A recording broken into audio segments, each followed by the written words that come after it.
Welcome to Beyond the Business Card podcast. I had no work. I had no money coming in. My husband had lost his job because of COVID. So we were just kind of twiddling our thumbs, thinking, what have we done? Today, we sit down with Amara Javed, a powerhouse in the social media industry and the founder of Seamlify, a thriving boutique agency that's shaking up the way brands approach digital marketing. But Amara's journey wasn't easy. She started her business with no clients, no funding, and no guarantee of success. From cold calling to leveraging Instagram to connect with the potential clients, she did whatever it took to get her foot in the door. Now, her agency partners with some of the biggest brands in the region. In this episode, Amara opens up about the reality of bootstrapping, the lessons she's learned from toxic work environments, and why she believes relationships, not budgets, are the real key to business growth. Get ready for a raw and unfiltered conversation about risk, resilience, and the power of betting on yourself. Amara, welcome to the podcast. Thank you. I'm excited to be here. I'm very excited to have you here as well. Thank you. Now, as you know, it's the whole purpose of this podcast is to discover the person behind the business card, i.e., what the entrepreneur's story, what's led them here. And what we want to do is we want to hear about the good, the bad, the ugly. We want to understand what led you to set up your business, the journey you've been on, and where you see it going. Yeah, I ask myself every day, why did I do this to myself? But it's just one of those things. I've landed here, so I'm in it. Well, you've landed here and you're in the hot seat now, Yeah. so there's no getting away. All Great. right.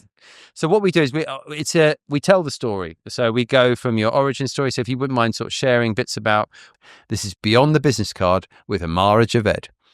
Business, okay? All right. So I've had quite a journey. I was born in Pakistan, and then we moved to the States, where I lived until I was 17, 18. And then we were there during 9/11. So it was kind of a interesting time as a Muslim, brown minority. So my dad decided it would be a great idea to move everyone back to Pakistan. Wow. As teenagers. I have we're four siblings. Yeah. All of us were teenagers at that time. So we moved back.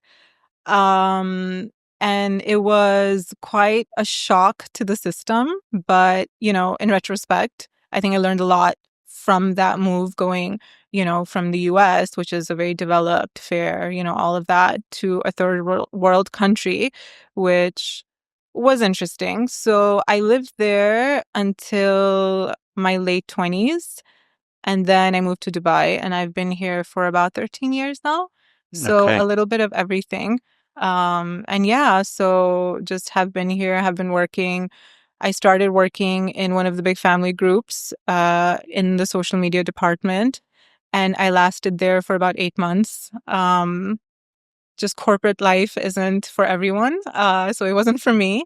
And then I moved on to a smaller startup within a family group, where I was kind of tasked to set up their social media presence and their social media department. And from there, I just moved on to agencies, which I always enjoyed very creative work, but I also enjoyed very fast, high pressure. I don't know why, but it just made me work better. So I moved on to agencies and did that for a couple of years. Unfortunately, I think I encountered some toxic work environments, which kind of has become the norm in the agency world, which is very sad. But it just, it's a high stress job. It's highly competitive. I think people just don't nurture healthy work environments, especially in smaller agencies that are starting out, just because there's so many things that you have to look after and there's just so many things you have to get done. So after encountering 2 places, which were very toxic, I decided to kind of step away from full-time work. And I started freelancing. So I was consulting with a couple of brands, helping them digital setup, all of this content creation. And then COVID hit. So after COVID, was doing nothing. And I decided that I didn't want to look for full-time work anymore. Just because I had seen a lot of people build up things around me from people that they knew, word of mouth, their own talent. And I was like, I've been here for 10 years at that point. I can do this. Like I can, capitalize on my relationships and kind of find myself work. And that's what I started doing. So I registered a company, maybe should have done that a little bit later, but I registered a company. So for me, just the kind of person I am, that made me feel like, okay, this is real. You have a target now, you have to do this. And for 6 months, I had no work. I had no work. I had no money coming in. My husband had lost his job because of COVID. So we were just kind of twiddling our thumbs, thinking, what have we done? But, I kind of just kept at it, persistent. I was cold calling.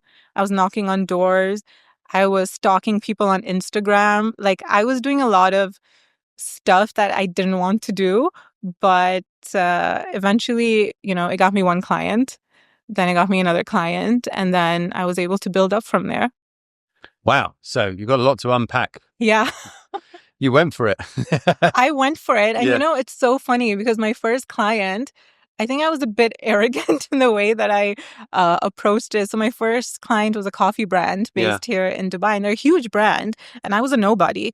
But I kind of I was like, okay, shoot your shot. Try this. Yeah. And I just DM'd them on Instagram. And I was like, your content needs work. It's not the best. Yeah. And I don't know, it's kind of like serendipity. I think the timing was good that their MD was the person checking messages that day. Yeah. And he just kind of wrote back to me and he's like, excuse me? Yeah. Like, who are you? And what are you talking about? And I just kind of took that. I was like, well, let me introduce myself. And it just I just hit the nail on the head. That was your bolshy strike. That was my strike. And they trusted us, but we were able to sustain the first year of our business from that one retainer. Amazing. Which was fantastic for us. Yeah.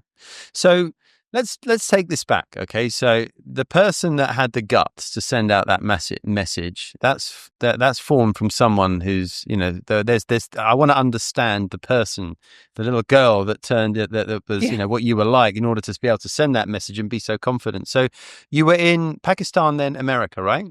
Yeah. So I was very young when I went to the States. I was about 4. You've still got a slight accent, though. I know. Yeah. It's because I have American friends. Yeah. So it just brings it out. Okay. Yeah. And so how long did you stay in the US for? 12 years. 12 years, wow. Yeah. Okay. I went to school there. I went to high school there. Yeah. And I actually graduated high school and then moved back home. Yeah. Okay. So how old were you then? Sorry for those that 17. 17. Yeah. Okay. And you were there when 9/11 happened, right? I was. I still remember I was in high school. Yeah. And we were in one of our classes and they just rolled a TV in. Yeah. Because no one was understanding what was happening. Wow. And then suddenly you're watching the news and you see it happen. Yeah. And it's just shock, just silence throughout the whole building. Unreal. It was unreal. Yeah. I was in Ibiza when that happened. Oh, wow. Slightly different vibes. I mean, a little bit. Yeah. I came out of a nightclub. No, it wasn't necessarily a nightclub. Actually, it was 11 o'clock in the morning. Those were the days when I could do those things, right? And my aunt had messaged me saying, it was a real off the cuff message. She said, plane's gone into the Twin Towers. You should probably check out the news. Surreal. And for some reason, while I was walking past to the hotel I was in, I stopped the guy in the bar and I said, can you just put the TV on? I don't know. I was sane enough to say it. Anyway, they put the TV on just with everyone was coming out of this nightclub and or morning club, whatever it was, and this was basically everyone saw it, and it was shocking because no one had been to sleep. Everyone was a bit intoxicated, is should we this say? Happening? And there was people howling. It was super weird. That was, I think everyone remembers where they were. Yeah, it changed everything. It changed everything. Well, it changed everything for you, big time. Yeah, overnight, you could just felt eyeballs on you. Did you? Yeah. Oh. And I was in Chicago, so I lived in a city which is very multicultural. Right. I went to a school which was very diverse, but you could just feel the shift, and it was very unfortunate. It was so long ago. But I think we still see the impact of that. Yeah. And what made your parents move to America? I think my father was a business owner. Yeah. And I think there were a lot of things happening to Muslim-owned, Pakistani-owned businesses. I think he was scared. I think it kind of shook him. He had 4 teenagers. It was a big move. Was it the right move? I don't know. But I think he just got shaken up and he's like, this is not Not safe. Yeah. Okay. Yeah. So there's 4 of you. And where do you sit in the 4? I'm the second eldest. Second eldest. Yeah. So you're in the middle. I'm in the middle. I'm 100% middle child syndrome. Yeah. That's how I got here. There's your explanation. So go on, how would you describe middle child syndrome then? I think just very I mean, for lack of better word, like aggressive. Like I'm a bit aggro. Yeah. You know, but I think I don't know, it's interesting. I'm very different from my siblings. Yeah. And, you know, I butted heads with my parents a lot up until I got married.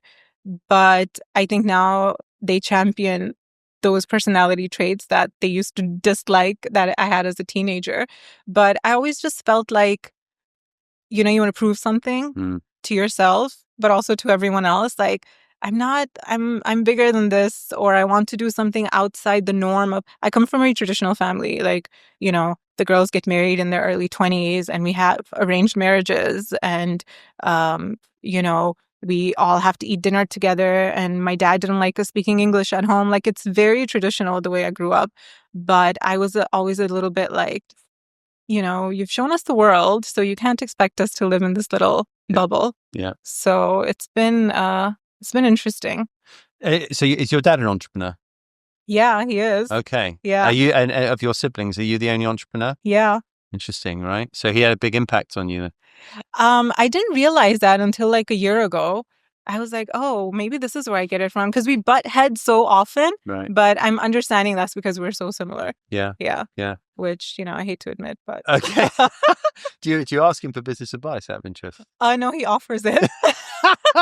Unwelcome. He just like, you Yeah. know, every time just sprinkles a little bit of, you should be doing this. Yeah. Yeah, it's Yeah. great. Do you ever wonder, now that you've acknowledged it, what sort of impression it did have on you? When you look back, was he away a lot? Was he working all sorts of hours? I'd be interested to sort of. He was actually, I think, the way it impacted me is, you don't think about it when you're growing up. You're young, you don't realize it. But I think now it's the work ethic. I think that's maybe what I got from him. Like, he's in his 70s and he just started a business now. Amazing. It's crazy. But I think it's really seeing that, like, the drive and the work ethic that he had. And it wasn't easy, like being an immigrant and having 4 kids and trying to make it. I mean, he did a lot of like menial work to get to where he was. So I think just thinking back to that and seeing him now, it's probably what I picked up from him. Okay. Yeah. I'm intrigued. So you were in the US, sounds like you had quite a comfortable life, right? In Chicago. And then you moved back to Pakistan, right? That must have been quite eye-opening, like, you know, and also I imagine it must have been quite hard to settle in and meet friends, and, you know, just like, I'm fascinated. I don't think I ever settled in. Right. I like, you know, there's some memories that are like ingrained into your brain. I still remember we landed at the airport and we got out. It's a third world country. Yeah. And I'm from Lahore, which is one of the major cities, right? Yeah. It's cosmopolitan. Yeah. It's great. And we're on the road and I see like donkey carts. And I'm just like, where the hell am I? Like, what is this? You know, are we in a village? And you're in one of the biggest cities of the country. So I think it was like very jarring. And then just like when I enrolled in college, I went to all women's college. And it was just, you know, I have an American accent and I have curly hair and I don't straighten it. And I don't, like, I'm not the typical. So there were a lot of like weird looks. There were a lot of like, who's this, you know, person? Lahore is very cliquey. The university I went to is very, like, the girls are known to be a bit snobby. Okay. So I don't feel it was a great environment for me, being the kind of person I was. I was very much into like, I want to do my own thing and I want to do different things and I'm going to be a lawyer and I'm going to do this. So it was shocking. And then it was hard to make friends. I think I was lucky. Like, I had my sister. She's only 2 years older than me. So, and then we had some cousins. So we had some kind of circle of, you know, normalcy. But making friends was really difficult. trying to understand like what my future looked like there was very difficult. Trying to dissuade my parents from marrying me off at 22 was hard. But yeah, it was very challenging. It was quite challenging. So it sounds like a battle. It was. And I think that for me, until I want to say I was around 25 and I started working for an NGO where I felt like, okay, I finally have people around me that are like-minded or that kind of understand me. It was really hard. And, you know, I tried to get out like many times. I was like, I'm going to go to university in Australia or I'm going to do this. And for some reason, it wouldn't work out. We were also there in like the height of drone attacks and terrorism. And the cricket team getting attacked. And, of course, you know, like it was the height of it. It was horrible. You know, constant martial law. Was there a hotel bombing or something? The hotel bombing. Yeah, I was there when that happened. Jeez. So it was like those, I want to say 6-7 years were crazy. Crazy. Yeah. And you're just constantly, and then, you know, Pakistan gets labeled as this terrorist country. So like you can't, it's hard to do anything. It's hard to make people think about you in a certain way. Yeah, it's eye-opening. I mean, the difference in life is just quite eye-opening and quite staggering, and I think that must have left a lasting impression on you. It has. Yeah, I still say like to my husband, like you just never get over that feeling because it's funny, like you went to the States, you think, okay, this is home. My childhood friends are here. And then you move to Pakistan and you're like, okay, this is university. This is supposed to be such a formative time in your life. And then I moved here. So it's kind of like, where do you really see yourself at home? I mean, that experience in many ways would have less lasting impression you for, I mean, that probably has benefited you on work, which we might, you know, unpack here, but you've seen the other side, right? 100%. I say now, I hated it when I was living through it, but I say now it's probably one of the best things that's ever happened. Because I've seen one side of it. I've seen the other side of it. And now I see the Dubai side of it. So definitely, I think it helps you deal with situations differently. You know, there's a real trait. I've spoken to quite a lot of entrepreneurs and even with myself, right? I went to a nice school in the UK and then my parents lost all their money. Everything, right? So, but I went to this very nice school. So my dad went away.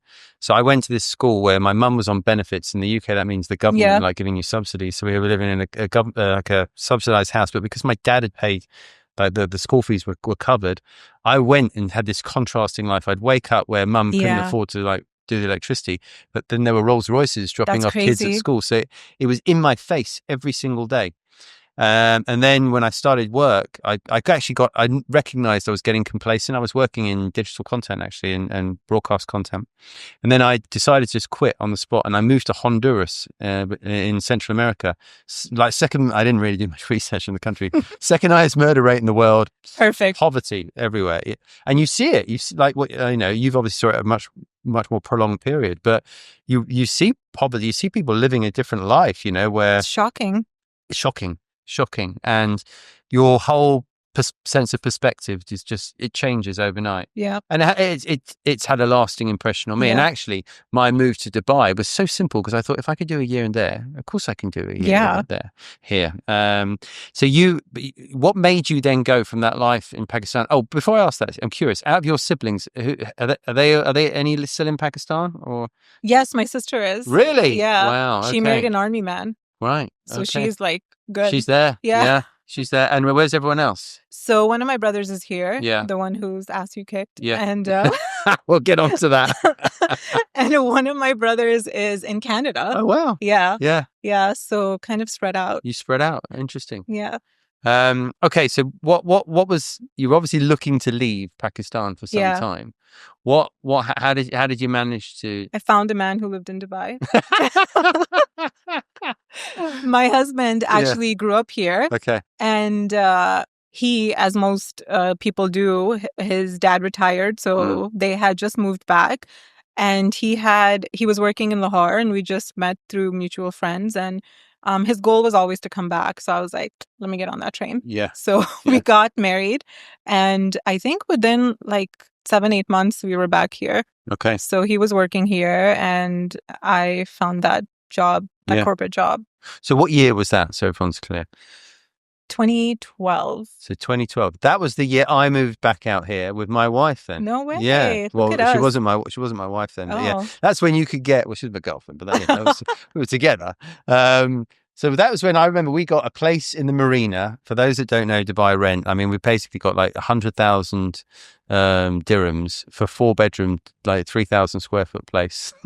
That was a life. Ridiculous. It's crazy. Yeah. No traffic. Yeah, no traffic. Like it was great. Yeah. It was a different city. Yeah. Very different city. So how did you settle into life here? Honestly, we were hustling. Really? We were hustling. We kind of, both of us, like we started from scratch. We, just had the meager savings that we brought from Pakistan and no family support. And we just built everything from, I think the first 5 years we were like, just head down, work, save, do what you can, live in a cheap apartment, figure things out. And we did like, kind of, just taking whatever was coming at us, but also looking for better opportunities. So the first 5 years were really like, okay, hustle, head down, work, save. And then after that, we kind of, after you have the 5 years of experience in Dubai, you start finding better opportunities. You have more choices and the kind of work you can look for. So I think both of us started to kind of land where we wanted to be work-wise, which is fantastic because then you're happier. Yeah. But you'd had like a school before even getting into work. Like you're, the living in two different parts of the world, then meeting your husband, moving out here. It's a lot. That's a lot, right? Yeah. So what was the first job that you landed? So we got that clear. So I was working at Landmark Group. Okay. Yeah, I was working at Landmark Group. This is the time when they were starting their e-commerce presence. But what made you choose digital as well? So that's actually another funny story. When I was in Pakistan working at the NGO, it was an NGO that was based on helping, very interesting actually, training journalists from the South Asian countries that were from conflict regions. So whether it was Kashmir or Pakistan, Tamil, like any conflict area, Afghanistan. So we would have journalists come to Lahore. We had a training center in Lahore. They would be trained there. The trainers would come from Europe. And I was like the coordinator of the school. That job got really heavy because you would hear all these stories and you would meet these people who are like hiding in caves and trying to do journalism. Like it's crazy. They're being shot at, So I was looking for an outlet. My degree is in English literature. So I always love to write. I started blogging. And I started blogging in like 2009 when it was not, look at my outfit. Yeah. It was actually writing articles. I started writing about fashion. So I was writing about like fashion critique and like fashion industry in Lahore, which was starting to boom. So I was one of the first fashion bloggers in Pakistan. Wow. And, it was like a semi-celebrity back home. And then it just kind of grew into, then Instagram was launched. So I started doing Instagram, but for my blog. It was never me. It was always the industry. And that just led organically to brands, fashion brands, reaching out to me and saying, can you help us? Because, now social media is a thing and we need help and we want to do this, we want to do that. So I started there working with brands locally in Pakistan to help them kind of develop their presence. I wasn't trained formally, whatever. It's just because I had done it for myself. Yeah. So I just ended up doing it. Yeah. And then so I had built up a strong enough portfolio to be able to apply for social media jobs here. And it just happened. I mean, great that you got in. Yeah, there's a part of me that thinks you were, because you were in Pakistan, that led you down that path, right? Yeah, for sure. And you became well known in, like, you were a big fish in a smaller pond, right? Yes, so you 100%. could get recognized for it. Wow, isn't that amazing? So if you'd have been probably in Chicago, that might not have never happened, or you might have. No, I would have. I don't know what I would have been doing. Yeah. Everything happens for a reason. Yeah, absolutely. I mean, in those days, look, I was working in broadcast and digital content in London in 2000 and 2000 from 1999 to 2006. And the reason I got into recruitment is no one had a clue what I did, right? I went and saw recruitment at consultancies and they'd be like, you do what? So they had no clue. So you were, that's in London in a developed market. You are, in Pakistan, miles ahead of the game. But that's what it was. It was like no one knew what blogging was. Yeah. And the reason I knew, because since I was always looking out for an outlet to just get my mind away from work and everything else, I would read fashion blogs. So I would read like The Blonde Salad and Brian Boy, which were these huge international blogs. And I was like, why isn't anyone doing it here? Yeah. I'm just going to do it. And then I did it anonymously. And then when people started reading, I'm like, I want people to know this is me, you know? So yeah, it was great. And exactly, I think it was just the right time. And that was your outlet maybe because you feel you couldn't express yourself maybe there. Yeah. How interesting. Okay. And so Landmark, obviously, when they saw that that's what you'd done, they must have snapped you up straight away. I was here already. Yeah. So I started working there, and because they were launching their e-commerce, they had blogs and they had social media. Which so it was they were one of the powerhouses, the early powerhouses. Yeah, it was crazy. Like just their web team. I remember we had a whole warehouse office in DIP, and it was like 100, 150 people at that time. Honestly, very forward thinking. And it was Landmark shops back then. So I was working with like Splash and Iconic and all of that, but it was great. I'm still friends with people. Like they're some of my best friends who I worked with, but not for me. I just can't work a desk job and I can't do politics. Okay. I can't do the corporate game. Yeah. It's just... Well, Landmark would have had lots of both of those things. A lot. Yeah. And I'm very like, I don't know. I just can't. I'm to the point. I'm just very straight. So I just didn't see myself getting anywhere there. And it was a different kind of stress. Yeah.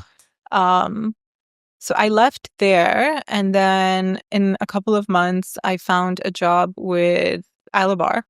And I was working for Symphony, which was one of their fashion brands. Is this pre-Noon? Yeah. Yeah. This is pre-Noon. Because when I left them, I think after that they acquired Namshi and then they acquired Noon. And I was there for almost 2 years. But again, I just found it stagnant to be working on one thing. It's very weird now that I think about it. I'm always leaving jobs. I'm just like, I'm bored. I'm going to move on to the next thing. So I also quit there. Yeah. By the way, let me just correct you on something. 2 years in digital, I think you get a badge of honor these days if you do that. Now, okay. Yeah, actually. But it was great. Again, met some great people. But it just wasn't going anywhere for me. That's when I was like, you know what sounds great? Working at an agency. So then that's what I started looking for jobs at agency. So I ended up at a fashion PR agency who was looking to develop a social media department, and they brought me in for that. It was really, really high. Like, it was a very stressful job. Yeah. Very stressful job. But the pressure of the job and the pressure internally and the team, like, it just wasn't healthy. So I feel like, I think I was there.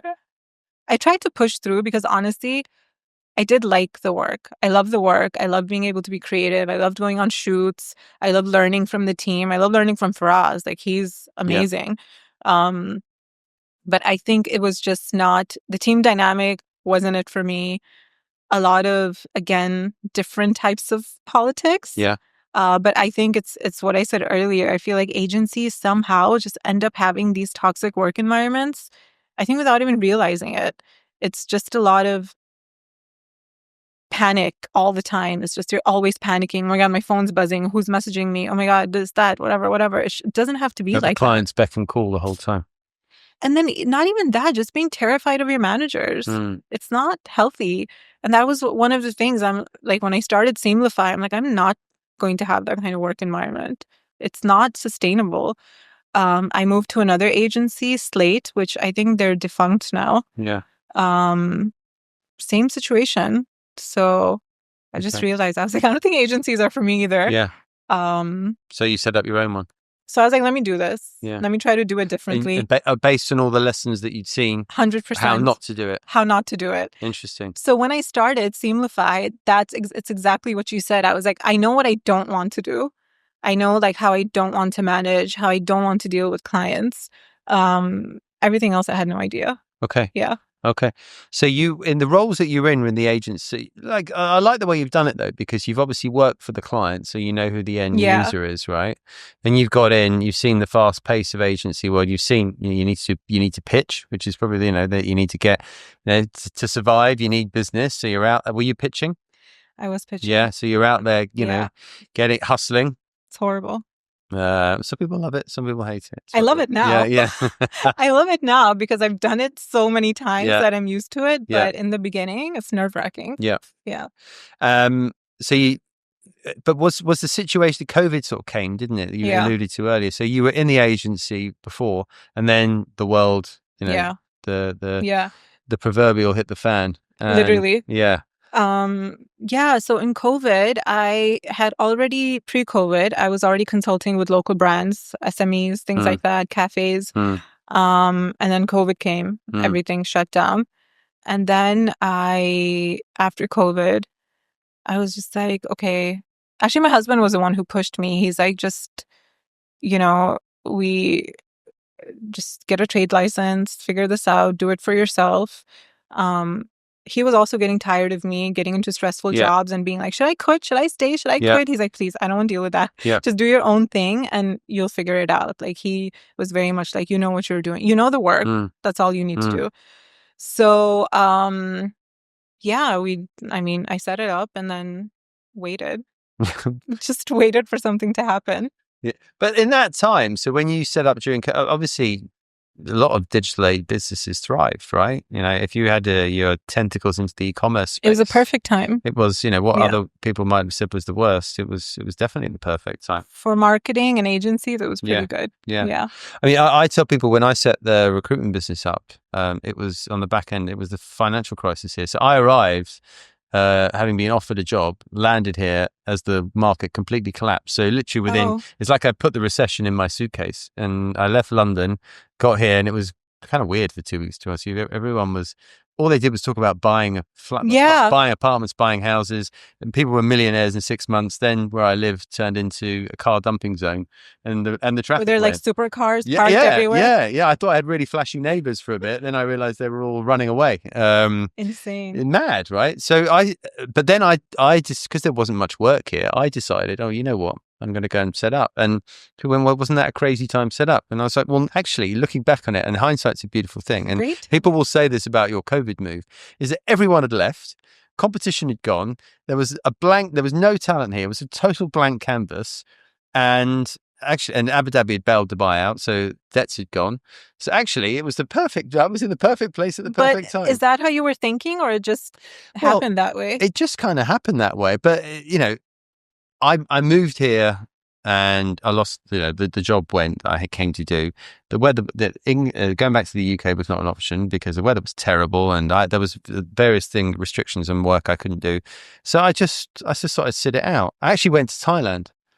I went to Koh Tao and became a dive master for a bit with my friend Nick, which was great. But that wasn't sustainable for a long time. I did that for a couple of months because it was the world had kind of it felt like it just was on its arse, quite frankly. No one was recruiting. Everything was just bad. So I thought, well, I'll earn a little bit of money, live in a hut for a couple of months. It's not that bad. And see what happens. And actually, it was that clarity of mind was actually really what I needed because it gave me the complete sense I'm going to go back and do this. So I came back and did that. Losing your job or being forced to go in a situation like COVID gives you some breathing space. A lot of people I've spoken to set up during COVID because they got some time back for the first time in their lives. 100%. Yeah, it was amazing. I mean, you actually get to think and you're not constantly on. So yeah, I think it was good timing. Yeah. Yeah, it was just hard because everyone was trying to find their footing. So it was like a lot of hustling to try to convince someone to sign on with me. Well, let's go even before that. So if I was listening or watching to this, I'd be like, Why on earth did you think setting up business would be a good time? Secondly, didn't it cost a lot of money? How are you going to feed yourself? How are you going to live? How are you going to? I mean, how did you do all that? So we are self-funded. So we bootstrapped it. Yeah. Like from the beginning, I had some savings. So we put our savings into it. With our fingers crossed, literally, like eventually it'll come back. And your husband's work? My husband had actually lost his job. Oh, cool. Right? So you both lost your job. Yeah, so it was great. Yeah, well done. We were just sitting there like, this is a great idea. Yeah. Let's do this. Let's put all of our money into this thing. We don't know if it's going to work or not. But honestly, I will say I'm very much worst case scenario. Oh my God, paranoid. My husband's very much do it. Take the leap of faith. He's very much like take a risk and it'll pay off. So it was really him pushing it. But yeah, we literally put our savings into this and, trade license, you know how much these things cost, trade licenses and this and that and visas and trying to figure all these things out. Where are we going to work from? Am I going to hire resources? So for 6 months, I just kind of did it myself. And then as we started we didn't get a lot of work. We had some work. You had your punchy email. You had your email you sent out. Yeah. So I had that email, but I was doing that all myself. Right. I was, writing captions. I was photoshopping images. I was making stories. I did everything myself. And then after about, I want to say 7-8 months, I hired a freelancer to help me, like an executive. Yeah. Yeah. And it was just trying to outsource whatever I could, outsource the photo shoot, find a connection somewhere, do a copywriter, whatever. Very, very cost effective. Like I was very conservative with the spending for the first 2 years of the business. Yeah. Yeah. I mean, did you, gosh, there's so many questions I've got. So at the beginning, you haven't got many clients. So how are you surviving? Honestly, the rest of our savings and kept going down. Kept going down. You see that number getting smaller and it's very stressful. Yeah. But luckily enough, my husband found a job. So we knew, okay, at least we have an income for home. Okay. So we don't have to worry about the rent Pressure, and this and that. Pressure came out a bit. Yeah. So now it was pretty much like whatever money's coming into the business, we got to pump it back in. Okay. But again, it's a lot. Like there's a lot of things you have to account for. You'd never done finance and accounting. You never. Were you always the front person on set? Was sales your thing? No. It's become my thing. Yeah. Okay. It had to. No, but I mean, okay, so it has to, right? Yeah. So, you've got what was your if people were to work with you, what would they say is your USP, your strong point? I think I've become quite good at strategic thinking, especially for digital. Yeah. I've been doing it since the beginning. I've seen the world evolve and I've done it, in different countries. Yeah. But I really, really think that the reason people come to us and stick to us, because a lot of our clients are 2 years, 3 years, it's the relationship. Okay. I think I've become very good at building relationships with people, which takes a lot of time. Yeah. And I mean, I used to be an introvert. I'm not anymore because I can't be in this job. Yeah. But I really do think that I've developed like a lot of trust with people. And, like I said earlier, all of my business has been through word of mouth. After that initial year, I haven't done any business development, which I think is a testament to relationships that you've held. Yeah. By the way, relationship building is selling. Okay, so it's something that I know from the short time you spent. I can see that it's a skill set you've got because great. And that's what you need. You need to feel like you can trust someone. You can be at ease in front of someone. Okay, so you did 2 years just getting by, right? How many? Like, give us all an idea. What does the business look like? Is it just you? Have you employed anyone? No, it's me, literally doing all the dirty work. Working out of your front room? Yeah, my front room. It's really funny. Sometimes I would go to like a Marks and Spencer cafe because it was the cheapest coffee you could get. And I would just go and work from there because I hate working from home. Yeah. I can't do it. Yeah. Or I would like where my husband's office was, I would just like kind of follow him there and find some, neighborhood coffee shop. I had one part-time freelancer who worked from home. And I was just trying to set up meetings, going to places, finding opportunities, stalking LinkedIn, Instagram, anywhere. But after the 2 years, I hired my first full-time person, then my second full-time person. We had much more work at this point, but still our focus was very much SMEs, small cafes, a small neighborhood restaurant, a small fashion brand, a salon, like very neighborhoody kind of things. And then I want to say it was like after 2.5 years is when I got MAF, which was a big deal for us. Like we were Got a big fish. Yeah, we caught a big fish. And again, word of mouth. And it's funny because it's actually my old boss, Faraz, who recommended me for that. But yeah, we got that. And then, then we got a little co-working space. And then it just kind of organically grew, but very, very conservatively. Like for those 3 years, everyone was very overworked. Okay. The whole team. Okay. But, they did it. Yeah. Like they did it, no complaints. It's an agency at the end of the day, work hours are crazy. Why did you think they stayed with you then if you were overworking? The proudest thing, like the thing I'm proudest of in everything that I've done is my team and the relationship I have with them. And I think they'll all tell you that. Like going back to things I knew not to do, from day one, I was very adamant that I'm going to have a very healthy work environment. I'm going to have a very trusting relationship with my team, open door policy. Like we laugh together, we eat together, everything. It's not that, oh my God, Amara's coming into the office. Everyone get on your laptops. It's super chill, but I trust them. Like I trust them to get the work done. I trust them with problems that I have. And in return, they feel like they owe this to the business. And I want them all to feel like they have, part of the business. It's theirs.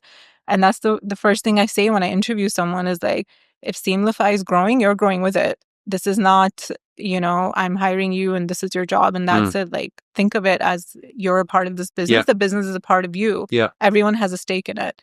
So I think they appreciate that. And also they're all Gen Z, which I don't know if you've worked with Gen Zs, but they're not like us. Yeah. So right? You gotta give them a lot. Yeah. You have to give them a lot. You can't have that traditional manager-employee relationship with them.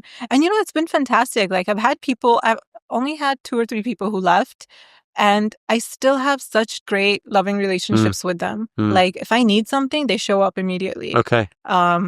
So it's culture great. has clearly been something that you've really focused on the back of the experiences that you had, right? Yeah, it's number 1 for me. Like non-negotiable. Yeah. Yeah. But see, I had this period in our business. So we've gone through various different sizes in 15 years. At one point, we had almost like 50 odd people here in Dubai. I think Hussam heard me tell the story too many times. I hated it. I was like a walking HR advisor. That's interesting. And by the way, I'm not built to do that. That's not my strong suit. But in the early years, like the first, I think I'd say so I worked on my own for a couple of years, then 12 to kind of 14, 15, honeymoon period. We were about, I think we topped up about 18 people. And I used to say to people, no one's ever left, no one's ever resigned. We kept this lovely family feel, and then I went and totally screwed it by hiring loads of people. And then the splinters happened. And that's, that was me being a young, naive boss. These WhatsApp groups started to form. He's a real asshole, chitter chatter, and can't believe he's done that. I hired a couple of poisonous people that were horrendous, right? So word to the wise here. No, look out for it, because I totally understand, because I think the scale is different, but I feel the same way. Like it was lovely and great when it was 6 of us. Like we would all sit together and I would ask everyone about their day, and they would come and tell me their problems and a boyfriend and this, that. It was great. And then sometimes I walk in and there's 18 people and I'm just like, I've never spoken to that one right there. Like, what are you doing? And then I make a point to go and kind of, see. But I totally understand what you mean. Yeah. The bigger your team gets, it's very hard. Yeah. And again, maybe it's a honeymoon period. Like I can sit here and say very proudly, like the culture is great and it's so healthy and it's wonderful.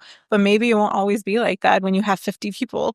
The challenge for a founder-led business, and again, this is from my experience and from talking to people, is that it becomes you become the bottleneck in your own business. Okay, and in order for you to continue to have stability in your business, you need to start developing your future leaders, because they really need to be the ones who shield you from a lot of the stuff that goes up. But also from the business perspective, particularly here in the UAE, everyone just wants to work with you, right? They need to know more about the team. Yeah. Otherwise, it's exhausting. It's worthless. Otherwise, you've got just the key person is stuck in it the whole time, and you're nailed to it. And if you ever want to sell or walk away, it's going to become very hard, right?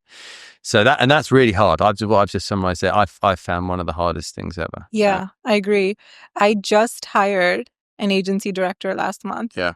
And that was part of the reason, because I'm like, I can't be everywhere. And also, everyone just wants to talk to me. I feel like that undermines my team.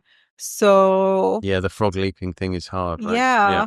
But it's hard. It's also hard for me to give that up, because I'm so close. I'm so close to everything. I'm so involved in the day-to-day.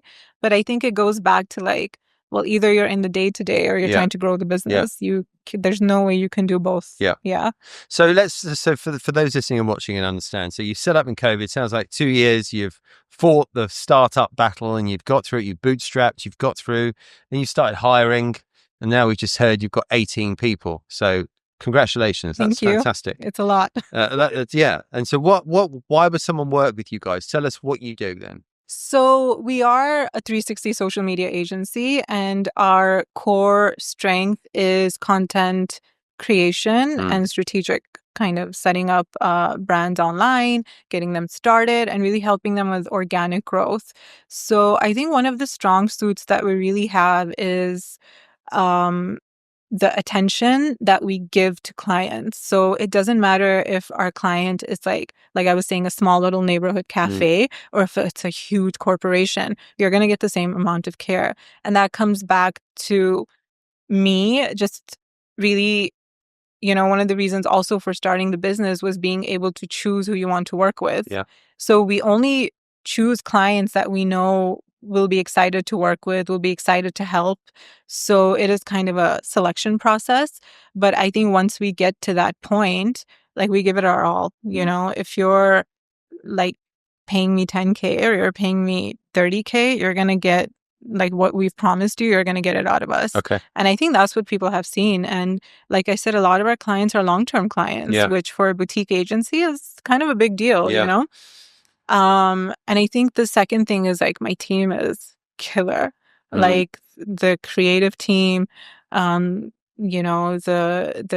account executives that we have, they're all super young. So we range from like 21 years old to like 26, 27. Wow. Super young team. Yeah. But honestly, like I learned so much from, they're the ones who are on social media. Yeah. They're the ones who are helping it evolve. So I can't sit here and tell you this is what's trending and this is what they're the ones who are going to dictate it. So I really feel like it's like the team and together, the way they work, Gotcha. It's amazing. Okay.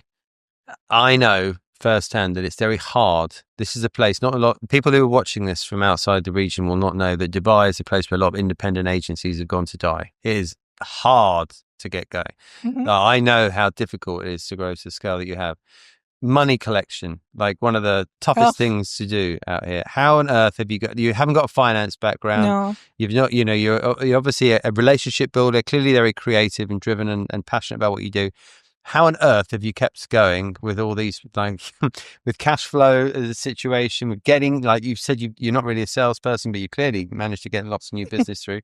How have you done it? I mean, that's challenging. I don't know. You're going to have to ask my husband. I'm not allowed to touch the money. Yeah. No, I'm not a business person. Yeah. I don't understand money and taxes and this and that. Yeah. But I think one of the smartest decisions we made collectively in the beginning was to let my husband manage it because he's very good with finance. He did it for work for a couple of years. He just understands it. So, he did that. We now have accountants on board, but like trying to get money out of clients, we've had payments that were delayed for a year. But this is unfortunately, again, where we then have to inject money into it because we are still self-funded. I don't have funding from anywhere. I'm not looking for funding from anywhere right now. I want like the business sustaining itself. But there are times when we'll have like 300K in late payments and I have salaries to pay. So then we just start injecting money into the business with hopes that, okay, once we get stable, it's growing pains.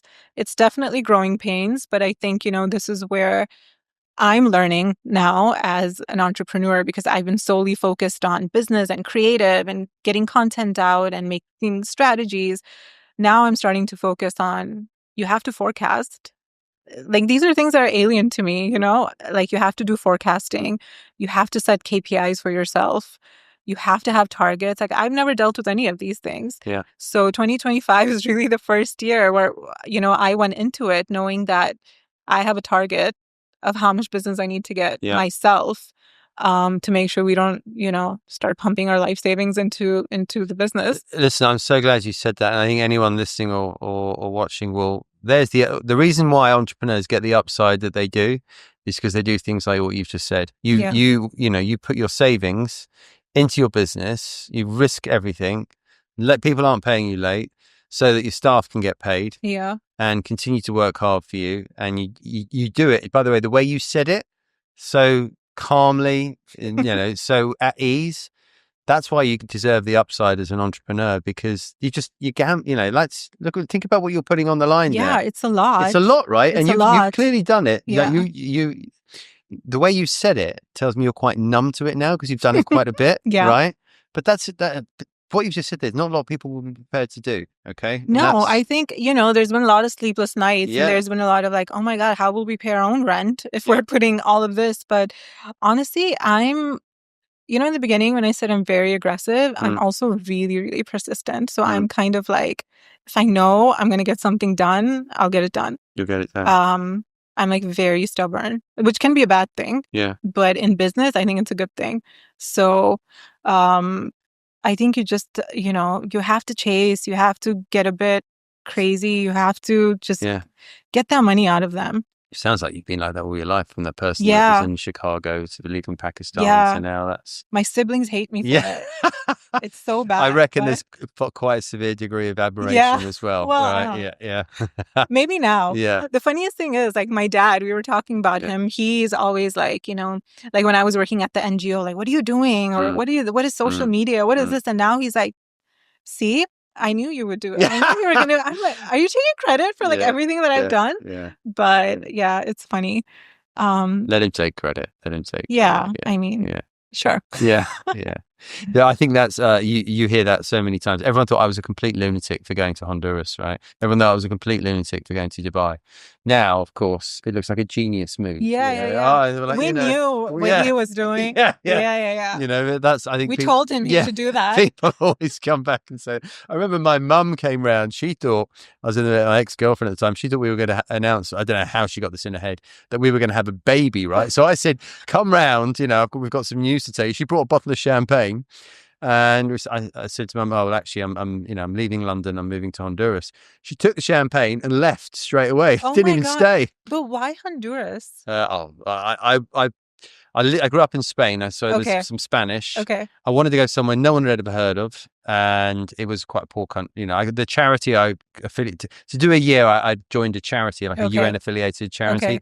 They gave you Costa Rica, Colombia, Honduras, and somewhere else. Why didn't I choose the other two? I don't know. I'd never heard of Honduras. It looked interesting. Let me do a Google search. Yeah, I didn't do any of that. Yeah, which it probably tells you a bit about my character. Yeah.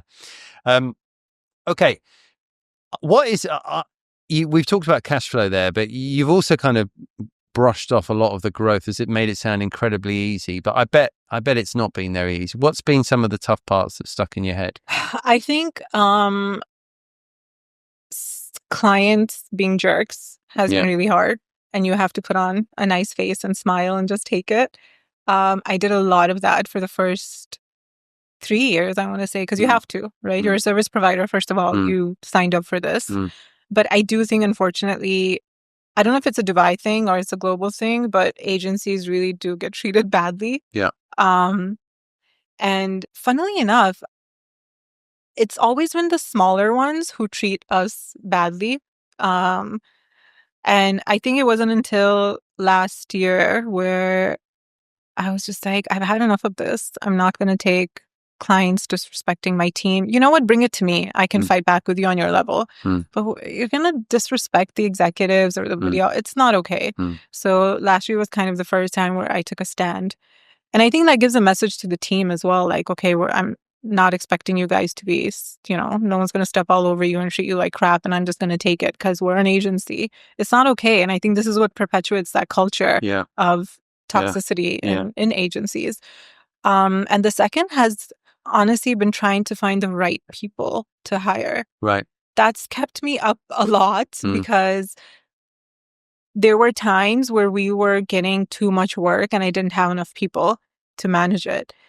And, in a situation like that, you rush and make a decision and it's not the right one. Yeah. And then you have people on your team and you've invested in their visas and you've done this and you've done that. And it's kind of a mess. Yeah. And then you're just like, well, now what do I do? Now I'm stuck. So I've done quite a bit of that. Okay. I've done it about 3 or 4 times. Yeah. But, again, it's a learning. So now I know, okay, well, we know this is what happens. Like this much work comes in after summer, for example. So I've already hired the people that I'll need for that time. So you're ahead of it. Yeah. But it's just, I'm learning something every day. Like I said, this isn't a world that I was interested in. What was that? Oh. He's like, time to go. Yeah. He's like, I gotta go. I'm not like a business person at heart. So all of this is new for me. So I'm constantly learning. Yeah. And I'm constantly stressed out. But also, constantly learning is a really good sign. Not a lot of people will actually say that. They'll just say they're constantly stressed out. And then eventually you go, I learned all those lessons. Yeah. So hiring people, but that's obviously linked to growth ambitions as well. And we haven't really touched on that. It sounds like you've sort of accidentally, the way you've described it, which I don't think is the case. I just think the way you it's totally accidental. Yeah, I have no idea what has happened in this last year. I'm telling you, sometimes I walk into the office and I'm like, where did all these people come from? Yeah. But it just happened, I'm very hyper focused on, growing the business. That's all I'm focused on right now because I know right now I can do it. But I wasn't expecting it to happen, especially the last year, the way that it's grown. I wasn't expecting that. Is it sustainable? Hopefully. Do I want to grow more? 100%. But, there's a lot of factors involved in that, especially if I want to remain self-funded. Yeah. Or I want to remain selective about the kind of clients I want to work with. There's a lot involved. But you're sort of at the point now, I imagine, and I know it sounds like you've grown to sort of more a 7-figure business. You're sort of at the point now where you can either stay as you are and continue to live a lovely life, or you can go into another gear. And if you decide to go down the inevitable path, which we've had some guests here do, which is go down the acquisition route. Okay. And I guess those are probably you're at that fork in the road right now where you're thinking, what journey are we going to take? Have you thought a lot about that? I've started to think about it now because we'll hit the 5-year mark of, when I started and Seamlify. But I think, it would be great to get acquired, just not now. I feel like there's a lot that I want to accomplish for myself before I do that. I'm my own worst critic, but that's what keeps me moving. So I definitely want to scale. I think I just want to prove also to Dubai that, boutique agencies, we don't always have to have a bad reputation. Yeah. We're going to give you good work. We're going to be on par with the big agencies. And you should in turn pay us for that, invest in us, rather than investing in big 4 agencies who are going to invoice you for every single phone call that you have with them. So there's a lot of I want to accomplish for myself. I really don't have, which is weird. I don't have I want to make this much money. Like, money is not a driving factor for me.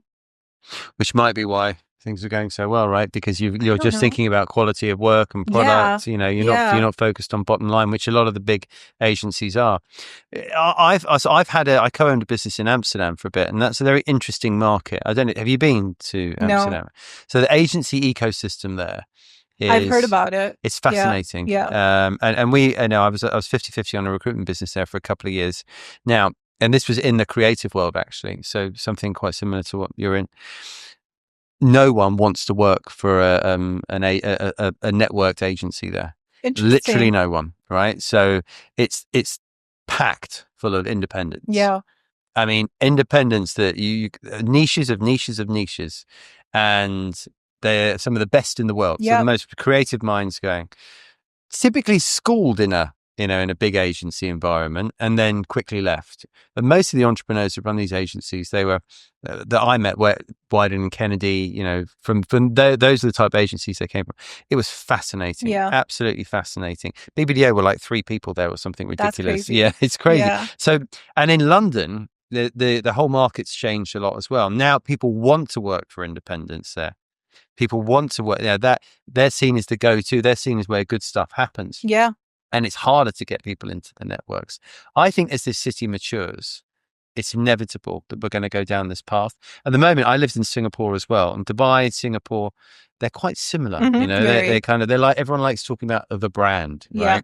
But I think that will start to change. It's happening. I can see the shift. Yeah. Like, I can see the shift happening, which is why I think I'm confident in the business as well, because I mean, some of our clients have actively shifted from big 4 agencies to us. Like, they sought out a boutique agency because I think they just see the value in it. Yeah. And there is value in it. I mean, this is not to discredit, obviously, giants of the industry, but I think it's exactly what you said. As the city matures, as I think more of this younger generation becomes business owners or brand owners, they want to work differently. And I'm seeing the shift, and I'm seeing that people are happy with it. And I'm also seeing a lot of exactly what you said, independent agencies pop up. Like, we have a new one every month. Yeah. I feel like agencies are what restaurants were a year ago. Like, you see a new one. They close a lot as well, though. Yeah. I mean, I see the back end as well, But what's interesting about that? I mean, this is what I've seen, because obviously I'm always monitoring like what's going on in the industry. I feel like, I mean, this is a very Dubai thing. A lot of people start talking and putting themselves out there and being like, look at us and look at this and look at that before actually doing anything. So it becomes a lot of like, the founder is the celebrity and they're trying to, I don't know, it's weird, but you don't really see like, okay, but where's the work that you've done? Yeah. Like, what should I actually be looking out for? They just wither away, though, those people. You see it in social. I see it in recruitment. Like, hey, I've launched a business, and everyone's like, and wow, then 6 months later, it's like for clout almost. Well, it's kind of they like all the social, and then they realize the actual reality of doing the business and the hard work involved and the blood, sweat, and tears, not paying you, having to put savings in, as you so casually said earlier. It's not fun. It's really not fun. Yeah. I mean, I've been through, recruitment is very susceptible to market dynamics and market changes. So there's been 3 since I've set the business up. One of them nearly took me out. Actually, not the obvious one. COVID didn't. It was the oil price crash here that nearly wiped me out. Yeah, I didn't realize how many, and it was my own fault as well. I opened up 3 other businesses funded by the main business, which was connected to the which was oil. No, it's just a lot of our clients were, right. That's in those days we were funded by mostly agencies, and they lost their revenue, who in turn stopped growing with us. So it went down the funnel, and it wasn't like a overnight like COVID cut. It was like a slow burn. Yeah, which made it even more painful. Yeah, but you learn. I think through all those things, you learn. A ton of lessons. I mean, you started in COVID, so you've obviously seen the nimble business being, having to have all those external office costs, etc. The agility aspect was kind of, it's one thing COVID's done to us. It's given us this 100% automatic agility, isn't it? Yeah. I think that's you have to, like, when I say we were very conservative in the first 2 years, that was the thing. Like, how can we be very resourceful with what we have? And it was interesting because I'm lucky to have a lot of clients who've done very amazing things. And one of them, I kind of sought out some advice from him. And I was like, I want to scale. And, you've done this like huge business that he's worked on. And his advice to me was like, stop hiring people and just see how you can utilize the resources you have and make them work more efficiently. And to me, because, I'm a millennial, I grew up with a very traditional like thinking of how to work and whatever. I was like, I never thought of that. Like, we're in the age of AI. Like, why am I not, like being AI first? Like, this is the kind of things we need to start thinking about because it's happening in the rest of the world. It's not necessarily happening here. So it's about kind of taking what you have and being more resourceful with it. Absolutely. Like, I don't need to have a fancy office in a big office building. Yeah. We have, our office is a part of a warehouse with one of our clients and we make it work. Like, we're growing. Okay, we rotate. Like, we rotate schedules or someone's working from home, whatever. I don't care. Get it done, So I think like it's important to have that flexible attitude. Completely. I mean, honestly, you're preaching to the converted here because I try and scale through as few people as possible. And I use offshoring. So a big part of our team is actually in Sri Lanka, Philippines, and South Africa. Interesting. Right? And we're actually call time on this big old office here. We leave here in April. Really? Yeah, because I've made everyone's gone hybrid or work from home. So it's we don't need it so much that's anymore. The way to do it, right? Yeah. You're paying all this rent for nothing. $100,000 I just took off our balance sheet, which had always been there, and but the scaling through technology, I'm so down that path. So he's a very wise person, and actually a lot of the people that we talk to now, they hire quality over quantity. And here, Dubai, and particularly because we're in Dubai, and I'm seeing as the cost of living is shooting up here, what you're seeing is the maturity of also the expense of hiring here. So people are now looking at scaling outside of the city. Yeah. So the whole aspect of recruiting into, if you need Arabic speakers, so Cairo is becoming big for servicing into Riyadh and Dubai. Yeah. Okay, so is Amman and Jordan, and like in our Asian markets, Philippines. I mean, you should go. I was in Manila last month. Unreal, 30-year-old business. I mean, pretty much everyone there worked in the outsourcing industry. Phenomenal, So when you combine that with technology, you can have a really hyper niche, profitable business. Very true. And I think that's where we're going to see the change, the workforce evolve so much. And I did a post about this not very long ago. The amount of agency owners that reached out to me saying it's exactly what we're doing. There's an ad agency owner here who's doing very well. I remain nameless because he won't want me to say it. None of his team are here. It's him. Makes sense. Yeah. Yeah. Unreal. It does make sense. I do think that's a smart way to work. Unfortunately, I'm such a people person that I like need my team in my face. Well, you confuse it. I mean, it depends. Yeah. I think it's also like me evolving and trying to get used to that, right? Because again, I mean, Pakistan's an amazing outsourcing place. We have so much talent. Yeah. So much talent, especially in digital and tech. It's crazy. Phenomenal. Yeah. It's just I think it's just, biting the bullet and I think the cost will force your hand by it, to be honest with you. I saw it happen in Singapore. That's why I'm saying it. Yeah. Because Singapore is about 20% more expensive than Dubai, right? Hard to imagine. And rent being the biggest one, because it's a tiny island. Yeah. So that therefore restricts everything.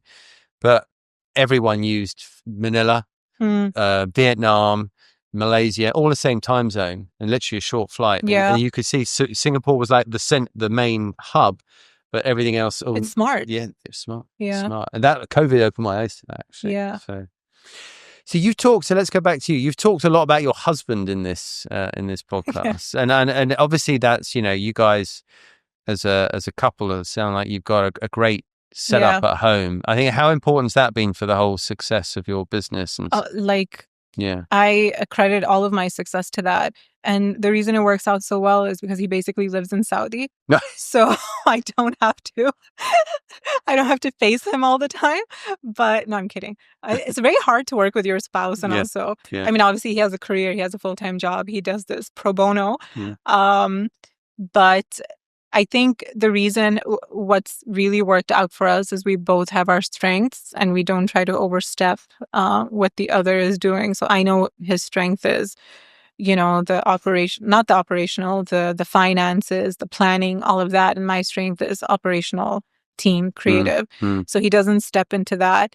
But sometimes I get crazy and I'm like, oh my God, I need to hire 5 videographers. And he's like, okay, well, here's your bottom line. And if you do that, then you might not have money in the next 2 months to pay rent, for example. So he's very much like cut and dry and like kind of there to just stop me when, things get a bit like I get a bit out of hand. And then he's kind of like also my therapist. So when I have, oh my God, this is all ending and I can't sleep at night, then he kind of talks me off of a cliff. So it works out. It works perfectly. well. Yeah. Yeah, but I think that's really one of the biggest things. I think like identifying what part you're not good at and getting someone to help you with that. I mean, I was lucky in this, it was my husband. Yeah. But I feel like having a good finance person, having someone who can help you with like paperwork and admin and this and that, because you don't realize all of these things. Like when you're creative like me, you're just like, oh my God, I'm going to pitch and we're going to do creative strategy. You forget everything else, like applying for a visa. I don't have a PRO. Yeah. You know how annoying that is?